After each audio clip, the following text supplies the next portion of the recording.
आम को मजहबी और सकाफती तकारीब में भी इस्तेमाल किया जाता था। आम की मुख्तलिफ अक़साम होती हैं, जैसे अल्फांसो, केसर, लंगड़ा, दशहरी वगैरह। हर किस्म का आम अपने मुनफरिद जायके और खुसूसियात की बना पर मशहूर है। आम में विटामिन ए और सी के साथ साथ फाइबर भी पाया जाता है, जो हमारी सेहत के लिए मुफीद है। सेब की कहानी। सेब दुनिया के हर कोने में पाया जाने वाला फल है। इसका ताल्लुक वस्ती एशिया से है और यहाँ से ये फल दुनिया भर में फैल गया। सेब की तारीख भी हजारों साल पुरानी है और ये मुख्तलिफ तहजीबों में एक अहम फल रहा है।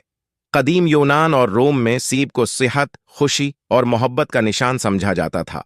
इसके अलावा सेब का जिक्र बाइबल में भी मिलता है, जहां उसे इल्म के दरख्त का फल कहा गया है। सेब की मुख्तलिफ अक़साम हैं, जैसे रेड डिलीशियस, ग्रीनी इस्मत, गाला वगैरह।